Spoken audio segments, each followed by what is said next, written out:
Good morning, Giants. Welcome to Wake Up with Giants TV. I'm Ryan Morris, and as always, I'm here with your host, Nicholas T. Smith, the author of The Giants and the Smalls, the whole reason this thing is even a thing.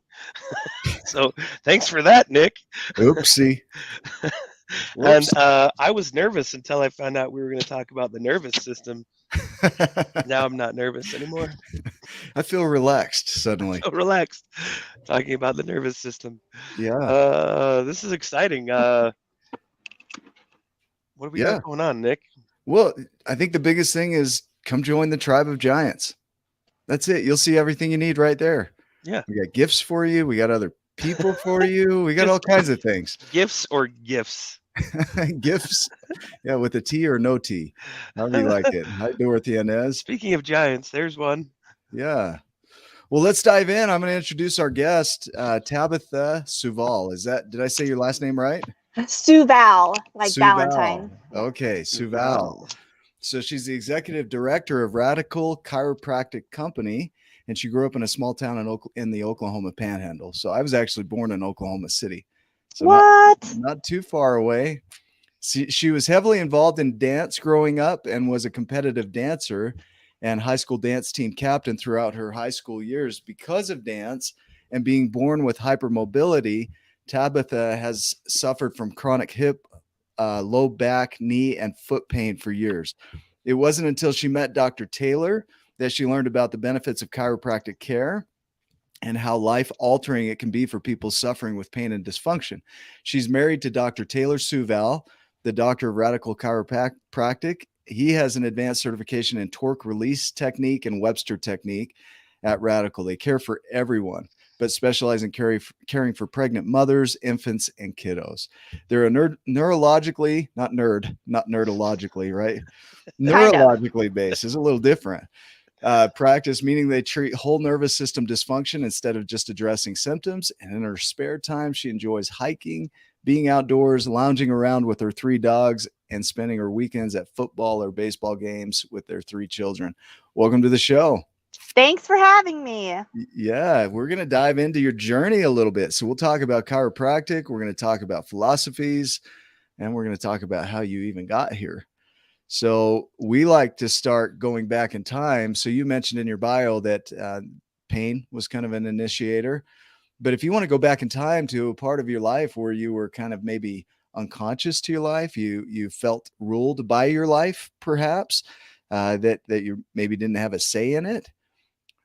Does that make sense? Does something come up there? Fascinating. Fascinating. Yeah. That's deep. Let's do it. Well, so for the first 3 years of my life, I was basically hospitalized the entire time. My mom, so we're from a tiny town in the Oklahoma Panhandle called Guyman, Oklahoma. And my mom used to have to drive me like 8 hours to Denver to be hospitalized at their specialty hospital for kids with asthma. I had horrible asthma, acid reflux, microaspiration syndrome. You name it, it feels like I had it. I spent most of my time under the bilirubin light, just trying to, not be jaundiced, things like that. So I've been on multiple medications my whole life for asthma, acid reflux, depression, bipolar disorder. Like, I feel like I've been diagnosed with a million things, right? I'm sure that's a story a lot of us have. Yeah. I had a problem with alcohol when I was 16. When I was 16, I started going the same store, honestly. These are the things I would pick up at the store too. So it's really crazy, right? How we all have been put on some medication for something and been taking it for our whole life, and now without knowing what side effects it's going to cause, what the long-term outcomes of those are going to look like. I had a problem with alcohol when I was 16. I was put in therapy for alcoholism when I was 16 years old. Wow. What? That's not cool, right? And so, I just went through a lot of things as a kid, not knowing kind of what was wrong with me or why I didn't feel good and why I was taking 1,000 milligrams of ibuprofen every day to deal with my hip pain, my knee pain from competitive dancing for lots of years, right? And so that's my childhood in BFE, Oklahoma. 10 miles past 10 miles past God's house is Guyman, Oklahoma. That's right. And that's where I grew up. So yeah, even he was a stranger. Now, if we look at waking up around these things, so as you had an awareness around these and started coming to the realization that this is where your life has been, what did you have some judgments that came up on yourself? I mean, how did you handle that? Yeah, I mean, you realize at one point, and I think I know about where that was in my life. I was Mhm. like 23, and my first husband didn't drink, and we're 23, and I was like, "What do you mean you don't drink? That's what you do at 23."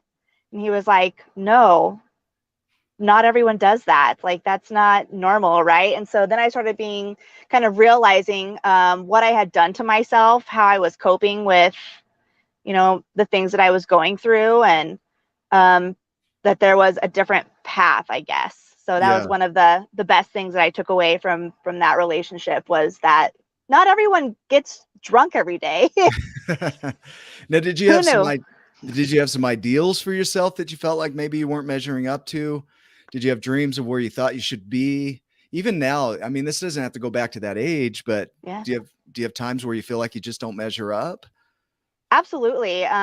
Being a competitive dancer, what Yeah. you wanted to do is go pro, right? And to do that, you have to follow the path of being high school captain of your dance team, which I was, and then getting on a college dance team, which I didn't. Mm, I didn't make it. And I think that was kind of really detrimental to me, because that was my plan the whole time, was to go pro, to dance for I really wanted to dance for the New York City Knicks team, mm, or dance for be a backup dancer for like Britney Spears or something like that, right? That was my whole thing. And so when I didn't make the college dance team, like I think everything kind of changed for me. It was like, oh crap, like now what am I going to do? And so I have pretty high standards for yeah, myself. yeah, You have to be perfect as a competitive dancer, right? Or you don't win trophies that are made of plastic and sit on your shelf doing nothing.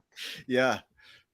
But I mean, yeah, so I've always had a lot of anxiety around being perfect, showing everyone that I was perfect, doing You, the best that yeah, you're very those real. weird ideals. Yeah, so you're very realistic about life. So looking at, the plastic trophies and truly what we put as a prize on the wall, right?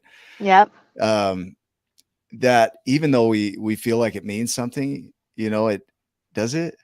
It only means whatever we make it mean, right? So Yep. when these things happen, I would wonder, how did you pivot? How did you get okay with the not okayness of that situation, maybe?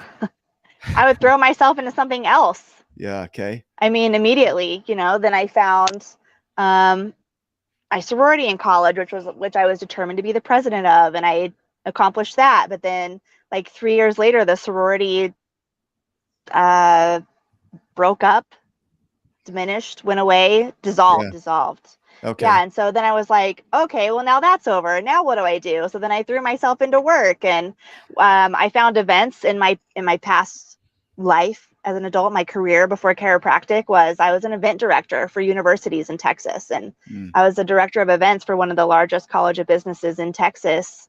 And I had big goals. I was doing like 100 events a year and killing myself to be perfect and to be what everyone wanted me to be. So basically, if I failed at something, I just found something else to slave over. Yeah, your throttling back is my million miles an hour. Yeah. Right? It's like you are so highly demanding of yourself that when you throttle back, you're still a high performer. You're still going after big things in your life. I mean, is that true today? Oh, yeah, absolutely. My husband, he calls me a unicorn. He says that, Huh. you know, I care so much about the work that I produce, and I can produce, 4 times the work that someone else can in the same amount of hours a week. Because I just am constantly thinking and doing and overthinking and overdoing Hmm. until it's done, which I don't know that it ever will be done. Yeah, yeah. Do you find yourself slowing down at all with life? Does that make sense? Not right now. Yeah. Maybe I really hope someday. Yeah. Um, my youngest will be 18 in 10 years, and maybe then. Yeah. Okay. Okay. I like this because it's okay. So you hit on something here about the idea of measuring ourselves about the expectations of others. Maybe we look at ourselves in comparison to that. Oh, And yeah. are you finding that you're more at peace with where you are because it's what you want to be doing? Yeah, Yeah. absolutely. That truer words were never Okay. said. Okay. I feel, my husband and I were talking on the way to dinner last night about, because we're 7 weeks in. Well, we just finished our 7th week of Radical Chiropractic, Mm. being in our practice that we built and that we're doing just us. We don't have any staff, and how we're feeling about it, and if we feel good and ethical about how we're treating people, all those things. And we're just like so pumped to get up and go to work every day right now. And even though we're missing lunch most days and getting home after our youngest one goes to bed, it's so fulfilling. Yeah, yeah. I had somebody this morning, it was a coaching client, asked me this morning, like, can I set a date on this thing, even though it's not a thing that really needs a date? And I said, hold on, let me check the rule book. And that's what we do, right? It's like, we want this permission, or where does it say in the rule book that it has to be a certain way? And what I'm witnessing in you and your husband is you guys are just figuring it out, and it works for you two. And that's good enough. Like, there's no outside measurement. Yeah, it's so true. And there is like a little bit. We run in circles Yeah. with a bunch of other chiropractors, and so we're constantly sort of checking in with our friends, seeing how they're doing, what they're doing differently, what goals they're accomplishing, or kind of like, are we doing that? Should we be doing that? Are we okay with not doing it that way? Yeah. And so we check in a lot, but I think at the end of the day, we're still following Mm. what we want to follow and doing it how we want to do it. So you have an internal compass, basically, of whether something will align with that more than whether you'll align with something else, right? Yeah, we're constantly getting feedback about, what other people are doing, and really putting it through the radical ringer and seeing if Yeah. that's something we should incorporate, or if we like what we're doing and we feel better about what we're doing already. Yeah, I like that. So, when we do the Giants journeys, we have 12 journeys that we take people through, and we hit on these topics here. So if at any point none of these align with what we're talking about, just shift the direction like you do with your chiropractic business. But we think that we go from a space of unconsciousness to awareness, and then there's a lot of judgment, and then you go into a grief phase, and then you move into accepting yourself and the situation as it is, which moves you through some tools so that you can actually engage with life and start to create it in the way that you want. So when you get into this space of accepting life as it is, you can start to create it differently.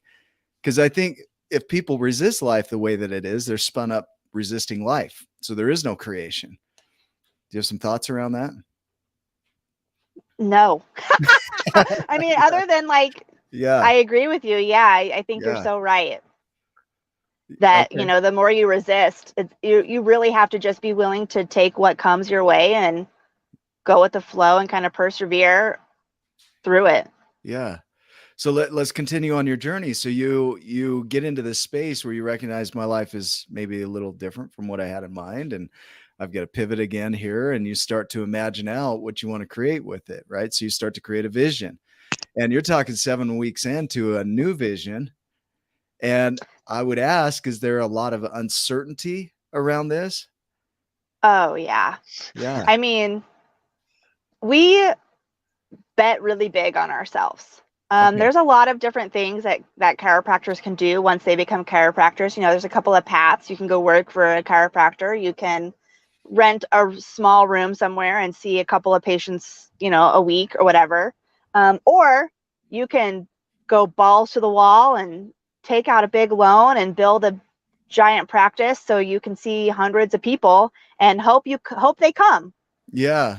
We're Okay. not just hoping, we're obviously, putting in the work and marketing and communicating, but we built it to be able to serve, 500 people a week Yeah. So or let's talk more. about that vision. So a vision of serving 500 people a week. Like if you Yeah. could describe your vision clearly as though it already was, what would that be? Like you're telling me today, this is what we created, not how you got there. Okay. So what is it? What is your vision? So we've built a community. The people that think like us, that want to move away from our traditional sick care system and seek preventative care, in holistic and alternative ways. That's why it's called radical chiropractic, because now it's kind of viewed as radical to consider a holistic or alternative approach to surgery or opioids or whatever. Yeah. Yeah. So that's why we named it Radical, because this is exactly what we wanted to create: a community full of people, kids, pregnant women, um, people that are injured, that are seeking their community that they haven't found yet. We want to be that for them, provide that for them. We intentionally built our space to feel more like a home than a medical facility.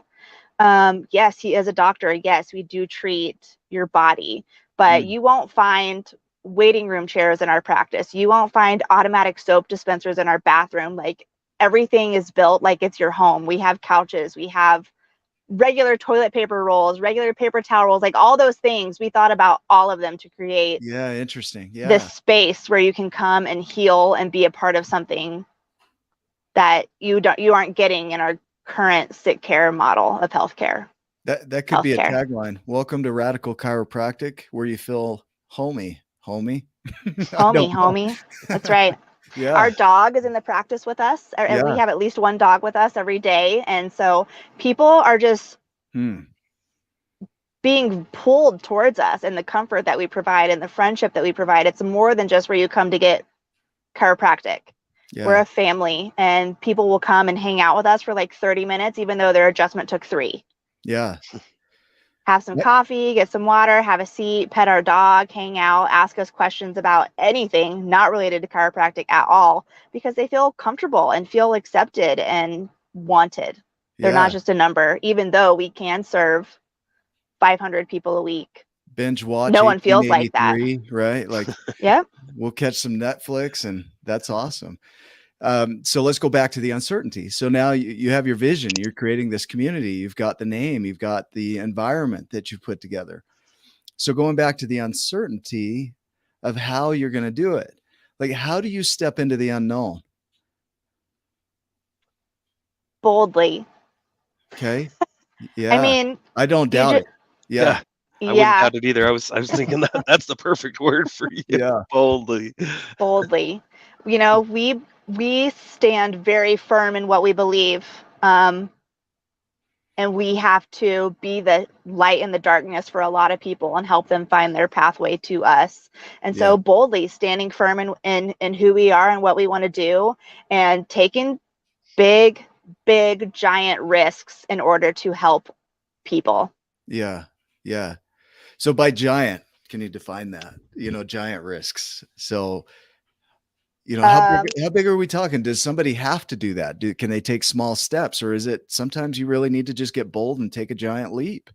oh yeah, I mean, you can take small steps. Absolutely. We talk to a lot of students, Yeah.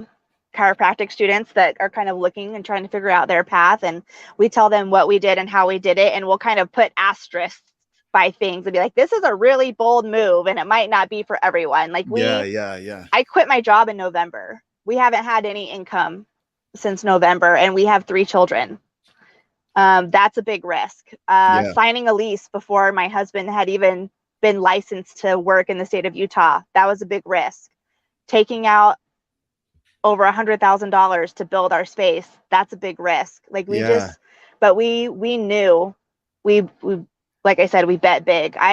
There's a phrase that I've been using. I don't remember who said it to me, maybe the better part of a decade ago, that I use pretty regularly, and it's um, oh my gosh. Now what is it, Nick? I don't. Well, look side It to left side, me. left to right with your eyeballs. It'll activate your brain. If we go back to the big risks, right? I'll try and trigger Yeah. you here. So you go back to the big risks, and you're taking on leases before you have, even the licensing, and $100,000 loan, like some of these big things to create an impact, giant actions Yeah, that's with right. the asterisks, right?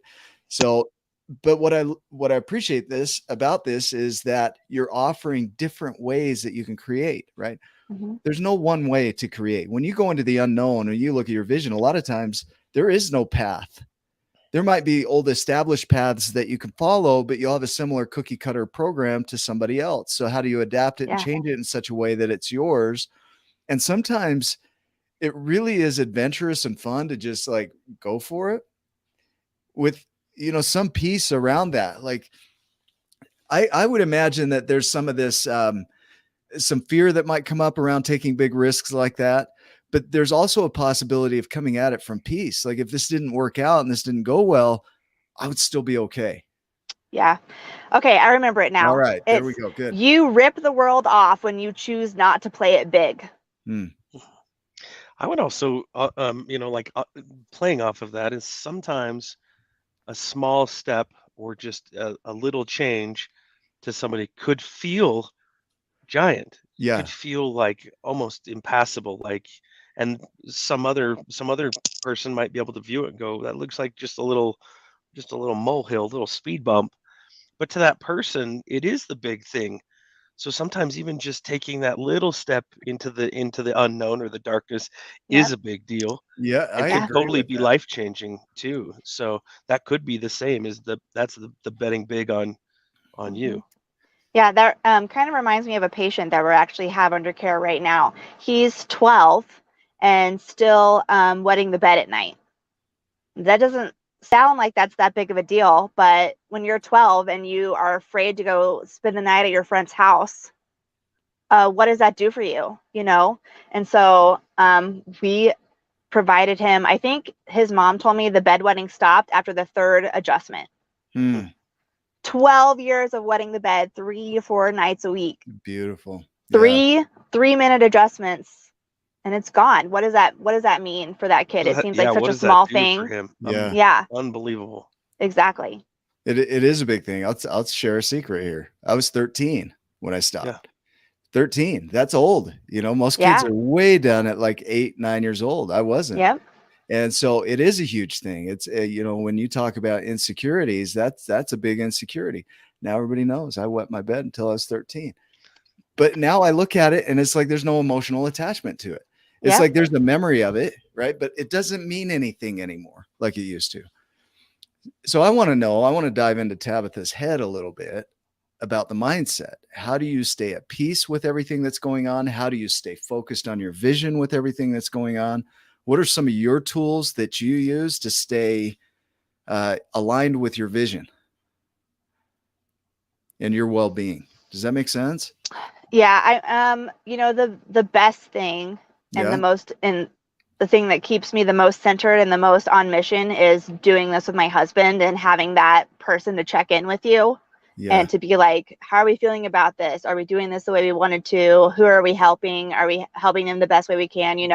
Having that person to constantly check in with and kind of be like your, mentor, mentee situation has been, I don't know that I could have done this by myself, and keep the same mentality or positivity about what we're doing and what we're trying to achieve. So that's one. The second thing is, I have a super ridiculous bedtime routine. I don't know what adult doesn't anymore that's like trying to achieve optimal health, but like it's very big. Like you set yourself like 9, if my bedtime's at 10 and at 9 p.m. I kind of start getting ready for bed, and you just have this routine that keeps you calm. I do meditation, like some light stretching, gua sha. I don't know if you've heard of gua sha. Look it up. What is that? I don't know. You're clearing like your lymphatic You're clearing all your lymph drainage to make sure that you're not getting stuffy and it's just very calming. So I have a lot of like routine that helps me, regulate my physical body. And then I use an app. It's called the I Am app. And I think it's like $12 a year. And every couple of hours, it sends you like a ding to your phone, which is just a positive message. Nick has every app. If it has a subscription fee, he's got it. That's what my are you addiction. paying Google Play every month? If it's $10 a month or $10 a year, I don't know, something along the lines of a mortgage payment in subscriptions. So, so you have that, huh? What do you think about it? I like it. I like the just the statements. They're more than affirmations. It's really getting you in touch with who you are, and so that's what I like about it. So sometimes affirmations can feel like frosting on dog poop, right? Yeah. They look good, but what's underneath isn't. So I like the idea of being able to do that deeper work and really align with the message that they send over, because then you're really like in a way questioning it. Am I that? And if I'm not, how can I become more of that? Yeah. Yeah. Exactly. And then so like I said, we work long, or 3 days a week. We work very, very long days. But we have created a space, like we have an empty exam room that is kind of used for nursing because we see a lot of pregnant moms and children. But it's like we turn off the overhead lighting. There's like ambient lighting in there, a nice rug. You can take your shoes off, and like a couch and a rocking chair. So if I'm ever feeling like overwhelmed, I just like go in there and shut the door and like sit down and recenter. Mm. It's Yeah, you can't pour from an empty cup, right? And so I think, it's the most important when you have big goals that you're trying to achieve and you're just working your tail off for it, to just realize when you're about to be maxed out, which is a funny motto around our house right now. But when you're about to be maxed out, you just need to go find a place to reset for 3 minutes even. Self-care is super important. In today's language, it would be like you're ready to swipe to the next TikTok video, but your battery's about to die. So you got to go plug in, right? Worst. Yeah. You've got to see that next video. Absolutely.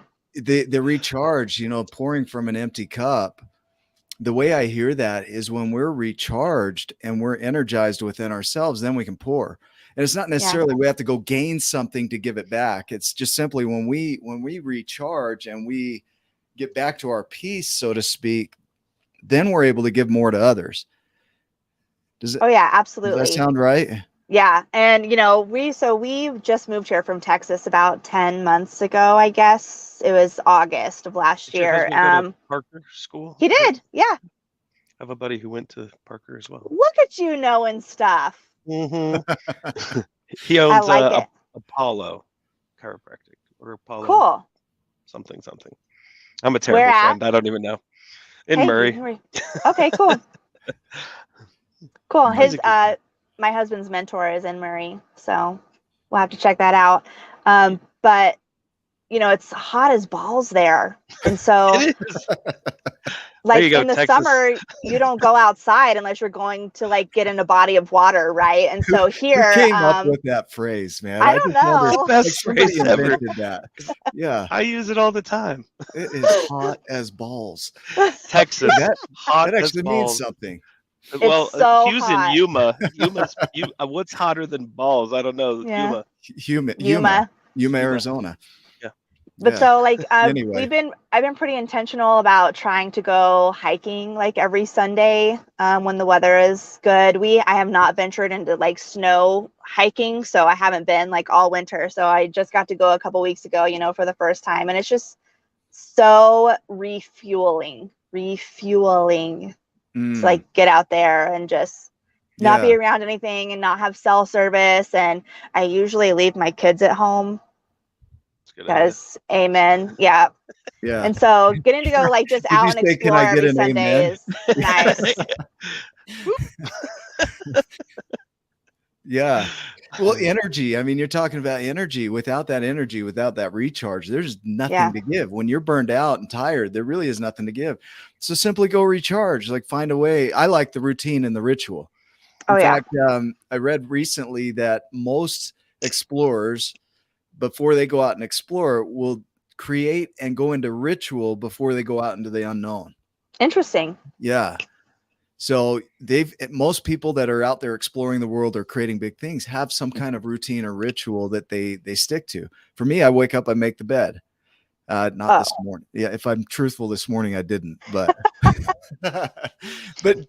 for most days I wake up and that's my ritual. I'll wake up to the same alarm music. That right there brings up a good point. Some days you don't do what you wanted to get done. Don't shame yourself.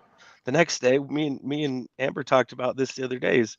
The next day, or get up and make the bed if you want to make the bed. If you don't do it one day, sit there and shame yourself about not getting it done that day. Just be aware that, hey, if you want to be a bed maker every day, well then if you miss one, then okay, well, how can I improve? If you want the plastic gold colored trophies on your wall for bed making, you got to make the bed. Then you got to make the bed every day. Sounds like a Seinfeld episode. You got to make the bed. Who doesn't make their bed? I don't know how y'all's bed gets. Well, we have 3 dogs, 3 big dogs, not big, but like medium dogs. I don't know how your bed gets made, stays made. that's something that doesn't exist in my life. But And that's okay, right? Well, so looking at this, really tying it into, I like to tie it into the journeys and your philosophies, because you have philosophies for life and ways of being. And not everybody is going to be the same. I posted this morning that your soul doesn't care what you do for a living. Neil Donald Walsh, right? But we have this judgment of ourselves of what we're doing compared to what we think we should be doing compared to what we think others are thinking about what we're doing. And so we create all this upset within ourselves by our thinking about our own thinking and our thinking about what we think others are thinking. Hopefully that all made sense. Nope. Yeah. Go back and replay that a few times. But when we really align with ourselves, we find peace in that. And when we find peace in that, we can give more to the world because we're energized by it. You know, we're really aligned and energetically moving forward into our creation. And that gives us room to give to others. I just think it's a powerful thing. Your mindset is behind all of it, because how you're perceiving the world is how you're speaking the world and how you're acting on the world and what actually shows up in the world, because we create it. Yeah. Purpose kind of helps drive all that too. Yeah. Purpose. Not porpoise. Yeah. It's a little different. Purpose. Unless your purpose is driven by porpoises. We should create the purpose porpoise. I don't hate it. I don't hate it either.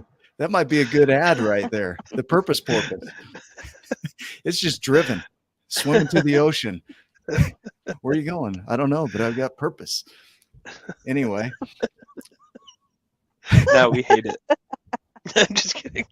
So Tabitha, as we talk about this, is there surrender in your life when it comes to how it comes about? Is there surrender around the creation itself? Like how you're going to create your vision? And how do you understand surrender? I don't. Okay. What is it? What does that mean? What does it mean? I don't know how I understand it. I'll tell you. What if it didn't happen the way you thought it was going to happen? Like Nick talks about all the time. We work in the RV industry, and somebody came in to buy a motorhome from the place that Nick worked at, and he's in the finance office, and they came in and said, we've got this, we're going to buy this thing, it's going to happen this way, we're going to this bank. Well, that bank said no to their purpose, to their dream. And they said, well, I guess it's not meant to be. We just ruined our whole life. And that was their whole goal in life, is to retire and take out this motorhome and go travel the across the country. And then they let that one little detail mess up everything. And Nick's like, wait a second, I've got like 90 banks that we could go to. Right. I've got options here. And they're like, no, it didn't happen the way we wanted it to happen. So not meant to be, not God's plan for us. So maybe like if it didn't happen the exactly the way that you would happen, would it derail you? What would you do? Well, there's already plenty of instances where it hasn't happened the way that we thought it would happen. I mean, getting through chiropractic school was a huge challenge. COVID happened. We got denied by just about every bank we talked to. Yeah. Tears were shed, but then like you go outside, you kick around the ball in your backyard and cry a little bit, call your mom, and then you go back inside. Yeah, I know, right? My poor mom, she's been through it. And she made the horrible decision to move with us and care for our children while we opened our business. So like she's in the thick of it, man. Like bless her. Pray for her tonight because she needs it. But you don't get to quit. Your mission is bigger than being told no by one person. There's going to be a million more no's in our life, I'm sure, because we're trying to teach people about something to which they do not believe in. They don't believe it to be true because they've heard horror stories about other chiropractors or how it's a pseudoscience or how it doesn't, whatever. We're going to get told no at least a million more times, and we're still going to be successful and stay on mission regardless of what other people have to say about it. Yeah. We could have gone down the road of what you do, right? This is what we do. Really like technical, we take this spine and we bend it over to this spine over here. Right. Isn't that the technical term for it? Yes, exactly. But more than what you do is who you are being behind that doing. So what we're diving into right now, your philosophies, your way of being, your rituals, your routines, your unconscious, behaviors, your automatic ones, the ones that are not so automatic, the ones you really slow down with, where you're very, very conscious, and it feels cumbersome. Mm-hmm. It's the human side of creation, right? I would say that most of us go through it in some form where we wake up to the way we've been living. We see that it's maybe not where we thought it should be. We have grief and shame and guilt over where it is. And some people get spun up and go off the path of resisting that. And others are like, well, shit, that happened. Let's pick up the pieces and go. Right. Yep. And what other choice do you have? See, that mindset right there. What other choice do you have is the same phrase that somebody else would use to say, I can't do anything about it. Right. It's right.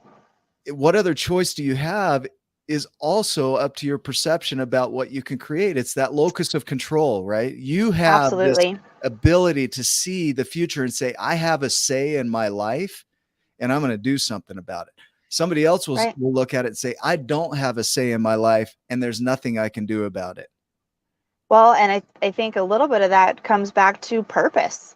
Yeah. Right. It's like we were talking about, if you don't have a purpose and you're not sure what your mission is for your life, then yeah, I can see that it's easy to feel like, oh, well, like that's over now. Tried it, failed the first time. We're done with that.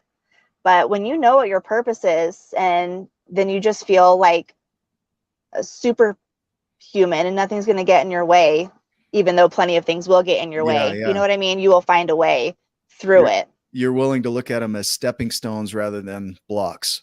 Absolutely. Right? I think it's weird too. Look, I don't know if it's weird, but it's and this, I don't know, you tell me if it's similar in your journey, but as we've stepped forward, we had a vision, we had a purpose, we had a thought of, okay, this is what we're doing. Like, we want to change people's lives, just like you want to change people's lives and change the way that people think about chiropractic care and all this stuff.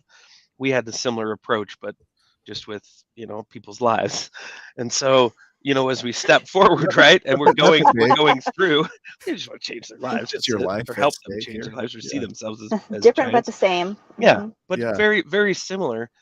But things came in almost seemed like they came out of nowhere, but they only came as we stepped forward, and we were, instead of being closed-minded to it has to happen exactly like this, we were open to possibilities.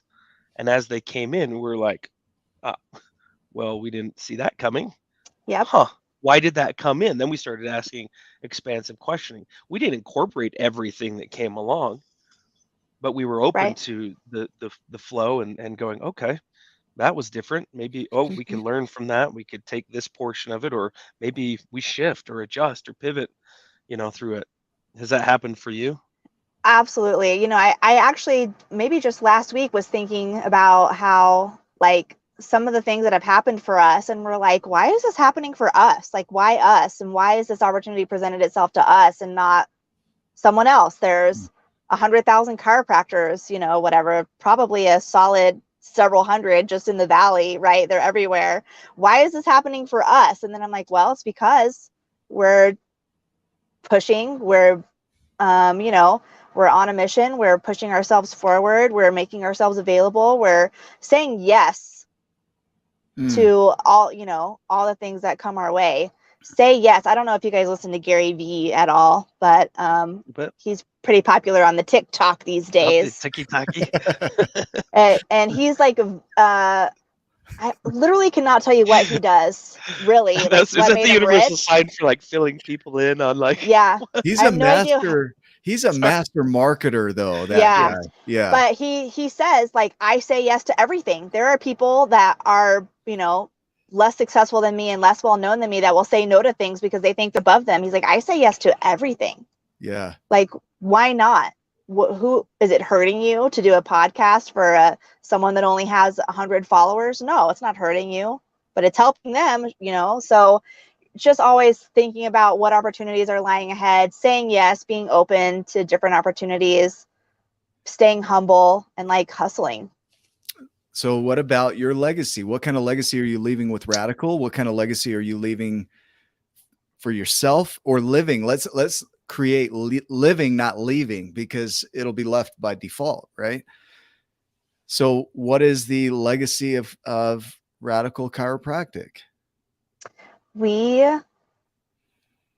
want to change the way that people think about healthcare and what it means to be healthy. And if we can make a difference in just the small community of West Jordan, that will be enough for me.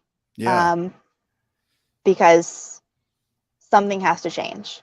I look at the title, right? Look at the title of the show, The Healing from the Inside Out with Nervous System Centered Chiropractic. If I were thinking of my visions, it wouldn't be that, because it's not my vision, right? So somebody else is going to have another vision. It's going to be as valuable as this. Ryan's vision is different. Everybody watching this video is different.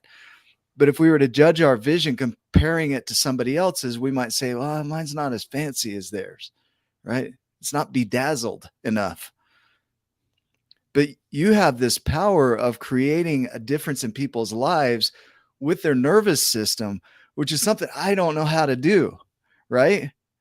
What a beautiful thing. That's the beauty of the color of life, is that it is so colorful, right? There's somebody that's doing chiropractic. There's somebody that's talking about giants and smalls. There's somebody that's talking about, our friend Nicole, a purple door. It might be anything, right? But it's yours. What comes up as you hear that? I'm like thinking about how I cry when I talk too much about chiropractic care, because I'm just like so passionate about it. Yeah. But I was also thinking about, what you guys just said, like you also are trying to impact lives, and it's like different but the same. Yeah. And it's so cool how many people are kind of like in this tribe that just want to change the world. Yeah. And how there's so many different pathways to do that, which I think is dope. Right? It is dope. It's dope. You know what else is dope? Is that I love that you guys think of the healing at the home, and you've put that into a very like, when I go to like doctor's offices, it feels very I don't know, like, static, sterile, right? sterile, static, sterile, bland, yeah, like hospitally. Government. Yep. That's what comes to my mind. Like government operates. Government. Yeah, but you've taken where you can get the most healing is like people want to be like comfortable. They want to feel like they're at home. Well, and you've taken that stuff and incorporated it into the business aspect, because there still has to be the business aspect and the adjustments and the things that absolutely happen on that end. But you've made them feel as comfortable and as at peace as they could possibly be, which in that there is so much healing that can take place. Yeah, there is something to be said for, like, when you think I need to go to the doctor, what happens to your body and your energy when you are thinking about making that drive and going into the doctor's office? Anxiety. That's not conducive to healing. For me. It's not. No. Yeah. I want people to be like, I have to go to Radical today, my adjustments today, and like look forward to it, because that is just, it impacts your healing so much. It was so rad. It was so rad. It was raddest. It was dope and it was rad. Dope and rad. Felt like home. You see what I mean? And that's, another thing is that this is how my husband and I speak. We speak we speak about chiropractic on your level of understanding. We're people, we talk how we talk. Sometimes we cuss a little bit. Like, we're not going to fake throw a little who Gary we are. Yeah. No, you shouldn't. Right. Why? All the faking is about fitting in, and we're not here to fit in. It's about being acceptable the way that you are. Yeah. Which means that there might be some differences between the way that you see the world and somebody else's way of seeing the world. It's not like you have to come convert them to your way of seeing the world. It's just creating an understanding of what it's like over there where they are, and trying to relate from there. Is that Yeah, accurate? and trying to meet them where they are. Exactly. Yeah, You yeah. know, we have a lot of people that come in with like horrible acute pain. They can't turn their neck. They woke up this morning and can't turn their neck. And they're like, oh, chiropractic isn't for me. And I'm like, yo, we can like fix your neck in 2 minutes. Like, but it's so hard to kind of talk them into that and kind of help them understand like how we help, why it works, and just kind of meet them where they are without being super authoritative and like weird about it. I like don't that. be weird. Don't be weird. Weirdo. Just like they're you. humans, we're humans. Like we can talk on a human level without making it weird and us saying you need this. Like, can you hear Alexa? She just started talking because you called her weird, and she's Alexa, stop being weird. Yesterday I had a buddy come into, like, he's a lifelong buddy. I've known him forever, and I invited him to something, and he was like, well, I don't want to impose, and I don't want to do all this stuff. He's like way overthinking everything. Yep. I stopped being weird. I was like, it's okay, dude. Like, you can ask for things when you need it. I'm offering. There's no like obligation. You don't have to feel like. That's what I get from you guys, is like you're just accepting and open and loving and caring and want them to find that healing and you know, peace for themselves. That's dope and rad. Absolutely dope and rad. Not just dope or just rad. It's dope and rad. I love it. Like have a TNC shirt logo. I remember those with the tag on the arm. The only reason I remember is because people would punch me in my TNC logo on my arm as a target. Get one, Nick. See what happens. Isn't that a fun memory? Yeah, I should do that. Tap its face. Yeah. So you know, as he's way older than us. I'm older. That is true. Pushing 50. Dang, dude. Pushing 50, getting up there. So enough about Nick. Let's keep going. I was just thinking, you guys got to come check out Radical and get some cool shirts from us. On the back it says, don't let your spine get on your nerves. Yeah. Oh, I like that. I like it.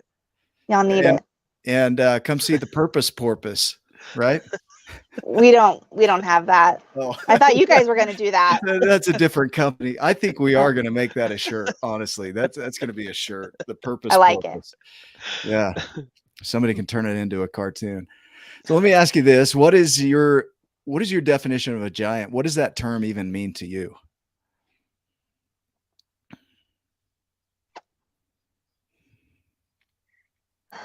I think a giant is someone who is kind of like all of us, man, right? Like we're on a mission to change the world. We are accepting of everybody as they are. We are, you know, just trying to do something that's bigger than ourselves. Yeah. I like that, actually. Does it mean you're perfect? Does it mean you're I wish it did. That would be great for me. If we could all be perfect and arrive. But unfortunately not. Yeah. We all, even giants, have flaws. Yeah. I like the openness of that definition of a giant, because it really is open to interpretation. It's whatever it means to you. It's your higher way of being. I had this conversation yesterday as well. Is that I don't look at it as like trophies or levels, because I like how you brought in trophies. We think of winning as like levels, like hitting first, second, third, fourth place. You know, I was going backwards, but I think of giant as linear. It's like timeline, and sometimes you're at different points, peaks, and valleys in that linear timeline. I'm pretty sure you're describing a heartbeat here. Yeah. Yeah. And there's different things you're going to go through on a daily basis, where like, hey, you didn't make your bed that day. That was important to you and you didn't make your bed. Are you less giant? No, you're just aware that you didn't make your bed that day. Yeah. If it's important to you, well, then you'll start, you know, being more aware and conscious of it, and you'll make the bed the next day. And make goals and step forward, and you'll talk to others that make their bed on a regular basis. Say, how do you make your bed, and what do you do, and how do you stay regimented? And it's the normal things. And you could apply that little analogy, the bed making, to anything. Is if today you didn't do what you thought you would do for radical, then that's okay. Okay, then you can step back. Nick and I do it all the time. You step back instead of guilting and shaming yourself, judging yourself. You look back and go, okay, there's an overview. Where are we at? Okay, that is what it is. We didn't do what we said we would do today. Let's look at it and attack it tomorrow. Or Zoom how out, can we, right? zoom out just a little bit and then zoom back in and move forward. So anyway, that's Dude, how yeah. I look at Dude. it. Dude, yeah. Well, I was just thinking, so we measure, most chiropractors measure like their success in visits per week, like how many people they're seeing each week and whether you're Mm. growing, etc. So we saw like a very large, for being 6 weeks into practice, of patients one week, and I was like, oh, we are crushing it. It can only go up from here, yada yada. Next week it was down by like 25%. And I was like, oh crap, we're failing, we're done. Like, this was a nice run. Cool. I called our friend and he was like, he showed me that he had made like a scatter plot graph. And so there's just like little dots everywhere, that show like his patient visits per week, but there's just the linear line that's just trending up, And so I was like, oh my gosh, like, so I went and made one for us and saw, right, like you have ups and downs, but generally you're like still going to be trending up as long as you keep putting in the work and keep being Yeah. true and staying on mission. And I felt so much better. And it's just a huge reminder for me that like not every week, not every day is going to be, it's not always going to be up. It's not always going to be higher than the day before. It's not always going to be, better than the month before. And that was not something I was prepared for. And it just crushed me. But having that reminder and being able to see it, that it's still trending up, even though we had a bad week, it's really hard to zoom out and keep it in perspective like that sometimes. It was a What's good reminder. beautiful about that is you think of the news, sometimes they'll be like, there's a 40% increase, but they're going from like 1 to 1.4, but they're showing the 40% increase in the scary thing, whatever that scary thing is. But when you Yes. zoom out in relation to the whole, it's just Yes. a minimal uptick, right? And that's what happens with our lives is we have this big scary thing, but we hyper zoom in, not even just zoom in, we focus in so intensely that all we see is the negative. But if you can step back, and that's where having somebody like you mentioned, your husband, having somebody like that, where you can zoom back, they're not attached to it like you are, or a friend. They're like, hey, step back and look at this. Then you can start to get your energy back and your calm back, and that's where your power is, and then you re-engage from there, right? That's exactly what happened. Yep. Refocus, re-energize, what are some things that we kind of like maybe drop the ball on that we can re-engage in, and then, but constantly you just have to think like that, and it's not always going to be up all the time. Yeah. That's a tough one. Real quick, what is your philosophy on, I'm going to call it the power of re-engagement? Is that a hard question? It is a hard question. Yeah. Like, how valuable is it to re-engage? So valuable. I mean, that's the highest. So the highest. Is the highest. There's like 1 through 10, and then there's an 11, which is so. Yeah, it's exactly. It's like so valuable because it's about pivoting, right? And it's about looking at your failures and your flaws and saying, how could I do this better? Because now, at least I wish everyone would think that you don't have the option to quit. Like, you're in it. It's happening. You're doing it. You don't get to just be like, oh, we had a bad week. Screw it. We're done. Radicals dissolved. It's all about re-engaging, coming back with a vengeance, using your friends and colleagues or my husband, and just kind of really taking the time to think through things, dig through things, tracking your metrics and stuff is so important. Like, when you track things, you win.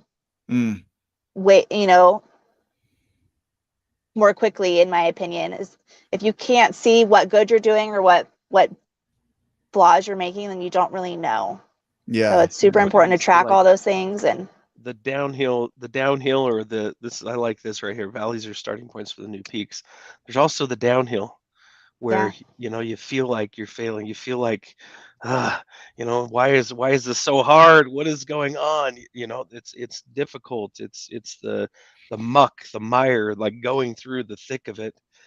What it does though is yeah, it gives you experience, yeah. and And then then you you, can learn what to do and mhm. what not to do, and you can pump up those muscles and get ready for the uphill climb that's coming, and your capacity increases. So much. And you take the time to seek guidance and refill your cup, and Hmm. learn from those mistakes. And what I also really love about the mistake that we make is getting to share them with other people so that they don't do the same thing. Yeah. Talking to students has been one of the biggest highlights for us in this whole journey, because we're like, hey, we did this and it sucked. Like, don't do that, right? We've been through that. Go make your own mistakes, different ones than what we made, because you don't not to make that mistake now. I So it's been really cool and a great point and time to reflect. I think on the so I was watching 1883. I don't know if you've seen that yet on Paramount. Mhm. Uh, but they were getting ready to cross a river, and these immigrants had brought all their stuff with them in their wagons. And they're like, you got to drop this, otherwise you're gonna die, literally. Yep. And so they ended up dropping things like pianos and stoves. It's like they're carrying all this heavy baggage that after they've dropped it, they find out I really didn't need that. Right. And we carry forward Yeah. all this baggage. So on the downhill climb or slopes, a lot of times we get a chance to really drop off the shit that we don't need anymore. So that when we Amen. go back on the hike, it's a little lighter. Amen. Tell So me why true. that was an amen. Yeah. Well, physically, I was thinking about how I just got rid of my purse and only have like a wallet. You were And how carrying a life piano. I was, and like how life changing that's been for me. It's like a magic show. You just pull out. Holy, how did you even get that in there? I know Yeah. how women's purses are. It's like Yeah. Mary Poppins bag sometimes. Yeah. It's like, Yeah. what is Well, Exactly. in this? You've got an anvil? When are we gonna need an yeah. anvil? I was Never know. carrying and so I ended up carrying all of your family's crap because you're the one that has the purse, right? And so I was like, I don't need any of this. Like, forget y'all. I'm done. Carry your own stuff. I Yeah. got a like a wallet purse thing. I've had it for a week, and I am just like beside myself of how good I feel not carrying around a purse. I'm on So, top of the world. yep, Yeah. physically I feel great. Um, you know, I think one of the things that I think about when you talk about dropping baggage is like some of the people that you Mhm. are trying to hold on to, Yeah. and bring with you. Because, how many past careers have you had, or jobs that you've had, or family that you've had, and you just try to keep carrying them with you the whole way and maintaining the relationship or the friendship when you're the only one putting in the work, and it's just like killing you. Yeah. And to finally like kind of let go of some of those things and be like, just because they're my family or whatever, just because we have a past, just because we lived together for 7 years, doesn't mean that I have to work my took us off to keep them with me for the rest of my life. Yeah. Yeah. That was probably one of the biggest things that I learned to let go of through my journey, is that, like, relationships that were no longer serving me or making me happy in any way. Yeah. What kind of wisdom, if you were to go back in time as we kind of wrap up here, if you were to share a piece of wisdom with yourself going back in time that you would carry forward, what would you say?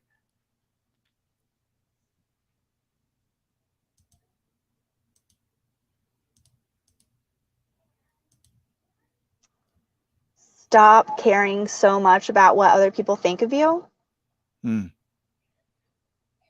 I feel, now that I've finally found my purpose and what I want to do, I could care less what other people have to say about it, and I wish that I had found that sooner. Not Hmm. necessarily the purpose, but just the ideal that you can be happy being who you are. Because I was already hard enough on myself. Like, Yeah. I Yeah. don't need the pressure from thinking about what other people think also. So if I could have dropped that, I probably wouldn't have had such an experience with alcohol. I probably wouldn't have had such an experience with weight loss, all these things that I could have possibly saved myself from, or maybe had a shorter duration with, had I just not cared so much about what I other like people that. thought. I like that shorter duration idea too, because sometimes you're going to go through it no matter, Yeah. but it doesn't have to stick around so long, right? Yeah. Yeah, that's powerful. Especially with social media today, there's so many ways for you to be messed up, right? So many ways to not fit in. Like if you find one group that doesn't like you, you'll find a million groups that don't like you for who you are. So 100%. now we have access to it all. So if you're comparing yourself to something outside of you, it would be very easy to find reasons why you don't fit in or why you're not okay. And so this is a chance to start looking for the positive, like what aligns for you. When you know what aligns for you, then you'll start to bring people into your space actually that kind of think the same way. That you'll find Yeah. acceptance and approval, not because you need it, but because of who you're being. Yeah. So I And like it. it's so crazy that, so I've all three of my children are adopted. Two of them are from like CPS in Texas, and they've got enough baggage that they have to deal with, and then they're constantly. My daughter comes home regularly and is like, someone told me I was stupid, or someone told me I was whatever, fat or ugly, and like it just kills her, man. I'm like, all these kids are learning this from where? Yeah. TikTok. How crazy a world it is. Yeah. These days. It's just different. And so I feel like I spend the majority of my time talking to her about how people just suck and what they say doesn't matter. I'm like, who, I sit there and I make her name, like, who are the 5 people that you care about in your life? And she'll name them. Okay, well, do they think that you're ugly? Do they think that you're stupid? Well, no. Well, then who cares? Who cares? Yeah. We don't even know this kid's name. Like, why do we care? But gosh, it's so hard to learn that lesson. It is, but valuable. Valuable. I mean, even in the world that you're in with chiropractic, it could be easy to find other chiropractors that disagree with what you're doing, right? Oh, and right if you down the street. Yeah. Right. You can't do that. Well, I am. So how can't I? Can I? Yeah. Yeah.